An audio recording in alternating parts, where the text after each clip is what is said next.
Hi guys, I can see there's a few of you that have just joined. We're just going to wait until it strikes 11 a.m. and we can begin. But for those of you who are here, my name's Hannah and we have Tia here from Freelancing Hi, Females. Hi everyone. Tia. Hi, so excited to start this with you. Yay. Okay, so we're going to begin. So as I said, my name's Hannah and we have Tia from Freelancing Females. And today we're going to be talking about all things freelancing. So basically, we know that there might be a few of you out there that have all the skills yet maybe too scared to take that leap into the freelancing world. And today we're going to show you it's like not as hard as you think because we have expert Tia here who's going to talk us through the 5 errors of a deal. And that means from that very first meeting where you're introducing yourself, maybe through an email, to handing over the final product, which is where we want to be. But before we get into all of that stuff, I just wanted to quickly ask you, Tia, if you can share with us just a little bit of your background, your experience as a freelancer, and also how you made that leap into the freelancing world. Yeah, of course. So I started freelancing a little over 3 years ago, and I went into freelance as a social media consultant. And that was because I was previously working at a tech company running their partnerships and community. And Apple came out with a very similar product to ours at the tech company, and I was part of 40% of the company being laid off. And I wasn't exactly sure where to go next. So I was looking at different agencies, and then I got contacted by a couple of people who needed help with their social media that worked with me through the tech company. And it was a great way to make some extra money while I was looking for actual jobs. And once I did that, I realized that I could just be doing this full time on my own and making my own freelance packages to offer to clients. So I went into freelance full time and haven't looked back since. And I now work as a social media consultant and then also run the community Freelancing Females. And can you tell us a little bit about Freelancing Females for those of us who don't know or haven't heard of it? Yeah, so I started Freelancing Females about 2 years ago, and there wasn't really anywhere to go to ask the hard questions on freelance. It's pretty isolating, and I really wanted to connect with other women who can talk about what they're going through, talk about clients that they have, how they can go through different situations, and what to charge. So we started as a Facebook group 2 years ago, and we've grown to 35,000 on there. And altogether, we're just under 190,000 women strong, and women are from all over the world. And what we do is we're the world's largest community of women providing mentorship, support, and job opportunities. And we will also be coming out with our website soon, and that will be able to give you even more opportunities in freelancing. Amazing. I can't wait for that website. I think it's going to be such an awesome tool for all those freelancers out there. So let's get into it. I'm going to hand it over to Tia, who is going to talk us through the 5 errors of the deal. Guys, if you do have any questions, please feel free to submit them. There's a little like area where you can, and we will open it up at the end. If there is some like cool questions we can go through, we'll totally do that at the end. So feel free to do that. So Tia, I'll hand it over to you. Great, let's get started. So today we're going to talk about getting paid. And I just told you what I do through Freelancing Females. And one of the top concerns on almost all of my members' minds is, you guessed it, getting paid. So the first step to getting paid what you want is saying it out loud. So I hope that you're here behind your computer screen right now yelling out that big number. Congrats, achievement unlocked. But the next step is a bit easier said than done. After you say what you want, you need to believe that you are worth that amount, and that all comes down to confidence. So through my work, I now get the front row seat to watch the epic battle that is the freelancers seeking to get paid, what they desire for their specialized skill set. And time again, I noticed the common problem is that freelancers like us do not truly feel confident setting their prices and negotiating their deals. Self-doubt and insecurity can creep up, prices can come down, or client conversations can dry up completely. But I'm here to remind you that it's okay if you don't feel confident just yet, or today or tomorrow. The only thing that's not okay right now is giving up, because confidence takes practice. So everything that I'm going to share with you today all depends on you. You have to take these strategies and practice them over and over until, guess what?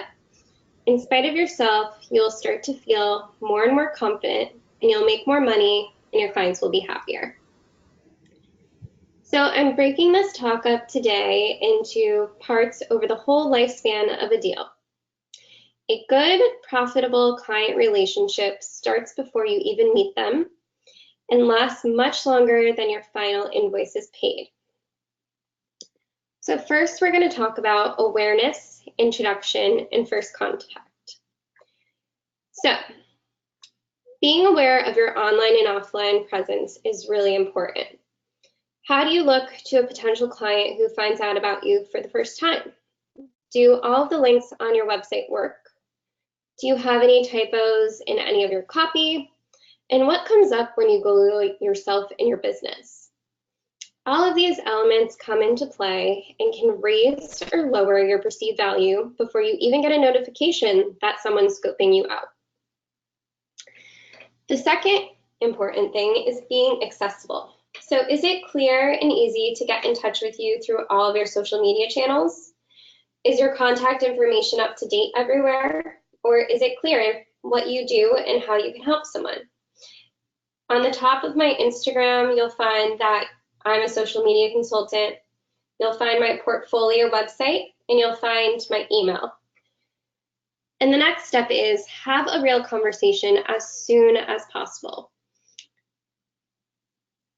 Getting someone to the conversation allows them to respond to your words, your tone, and your body language, which helps make your deal become clear and moving on to the next step. So when you're pitching to clients, you need to prepare for your calls and meetings. Get curious about your client.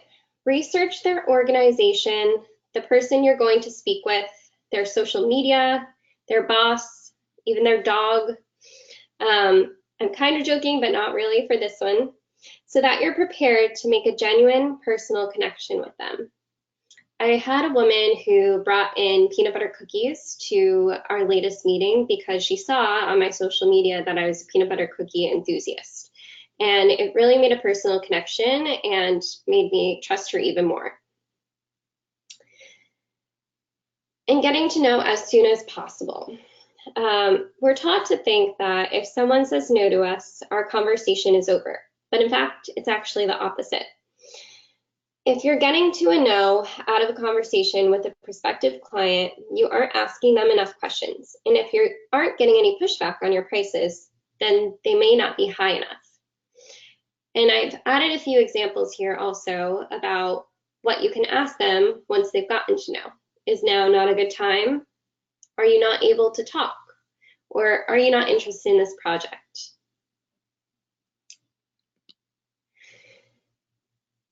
The third component of the pitch is finding the black swan. So when starting out in a negotiation or even a conversation with a person, there are three things. There are known knowns, which everyone should know, their name, their email address, their company, what they do.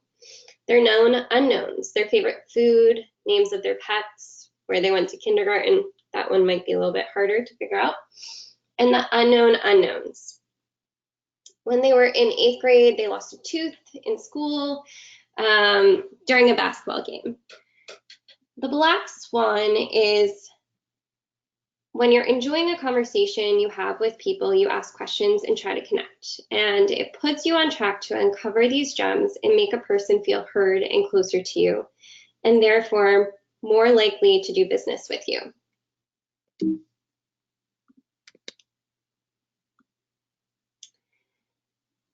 Next, we go into negotiation.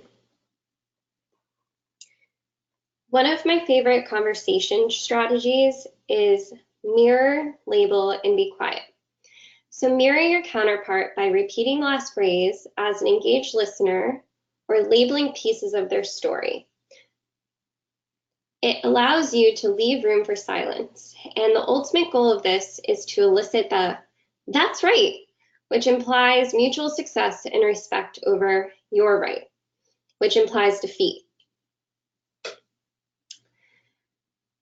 Knowing your range is very important of what you're capable of delivering, what you feel good about being paid, and not just the lowest you can possibly go to still make rent. So I always have it in my head what my number is. And I've found this because I've asked a lot of friends in the same realm, in the same area, what their rates are. And the more that you talk about this, the more that you feel comfortable with your rates and setting them. I also define my range and start at the top. So I like to use odd or specific numbers, which helps increase the likelihood of a price being accepted. So if I say that my price is $1,759, it feels more thought out than a nice round number. Another way that you can do this is asking them what you're trying to keep this under.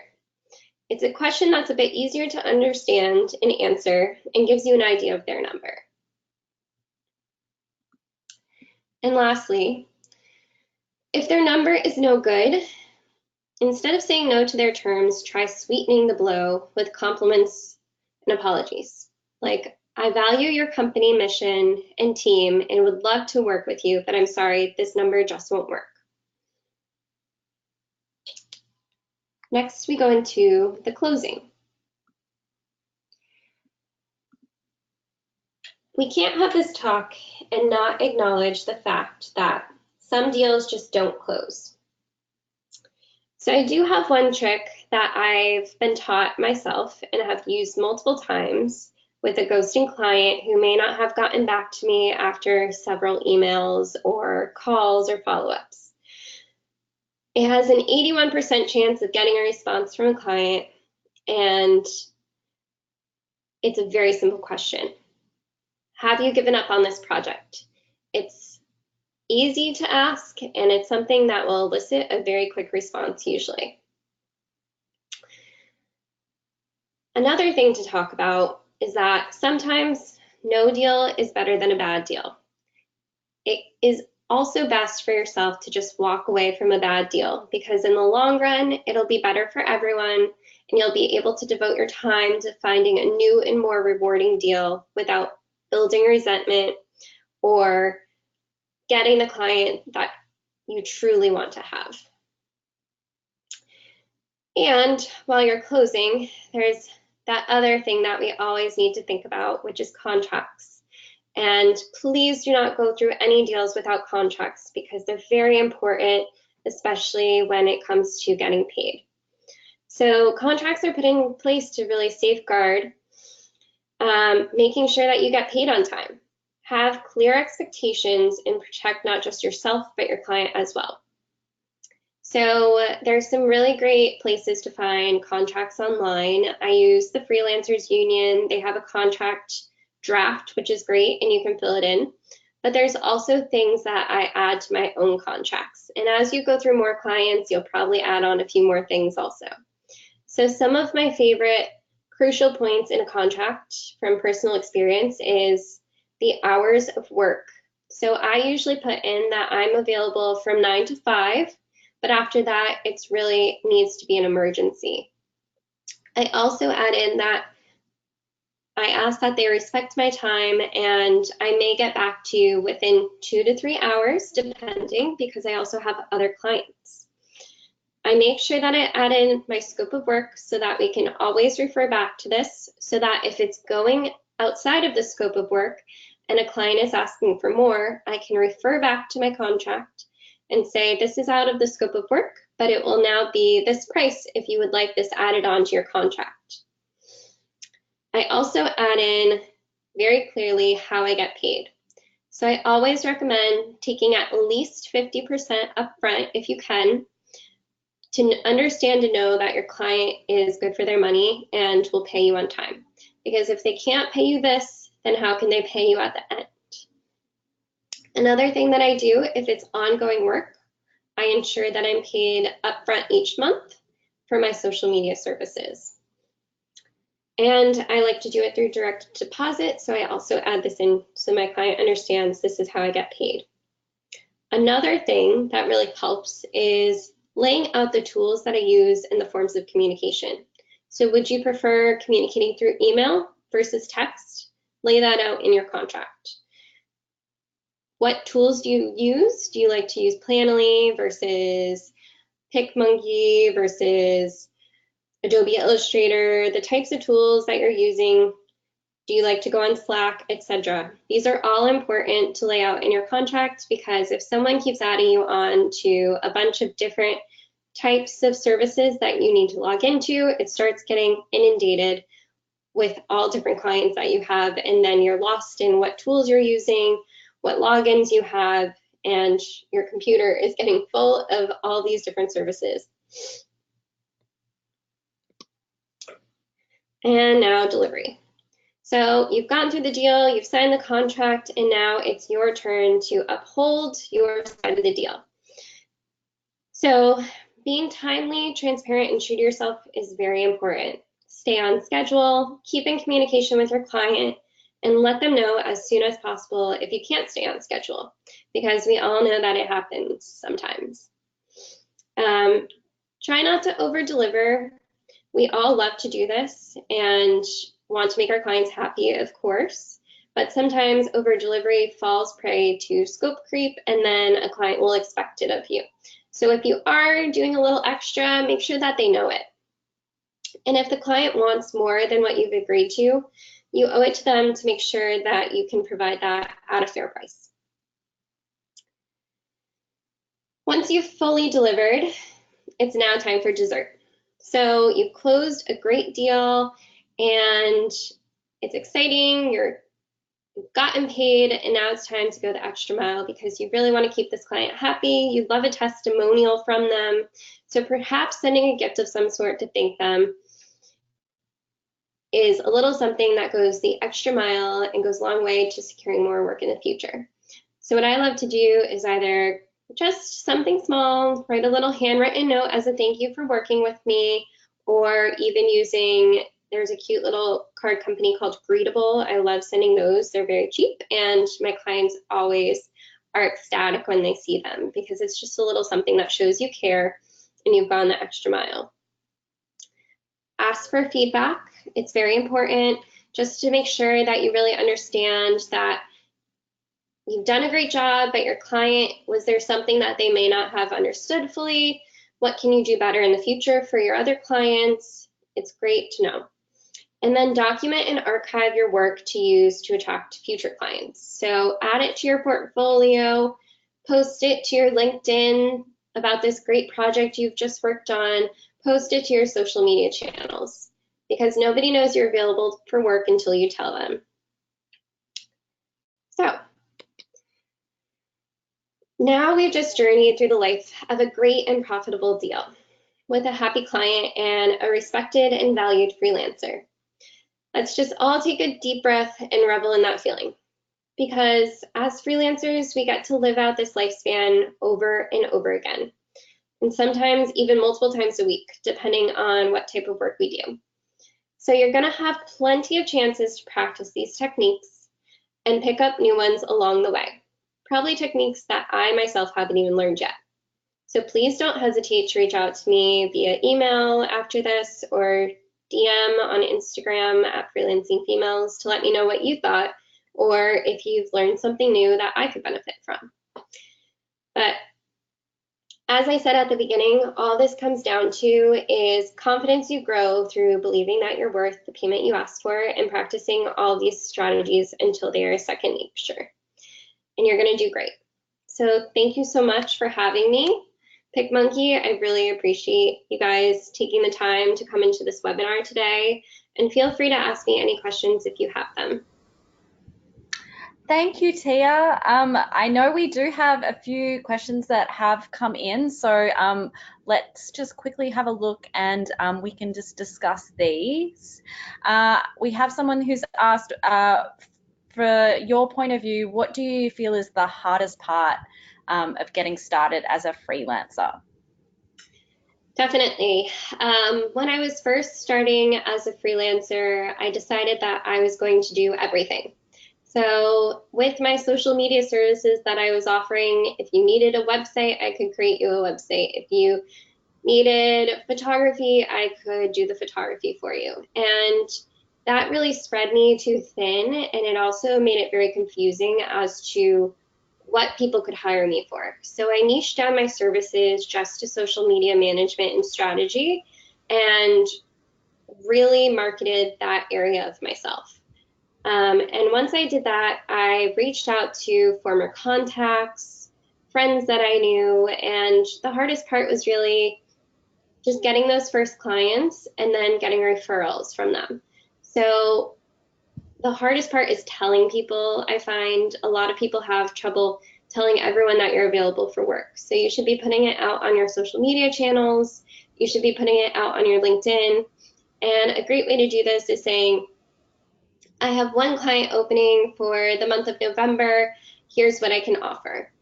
And it's a great way to have urgency that you only have one client opening for the month of November, and somebody needs to really get that slot. I like that. Trying to Yeah. make it feel very exclusive, like you're getting that last booking in. That's really, really smart. We also have another question.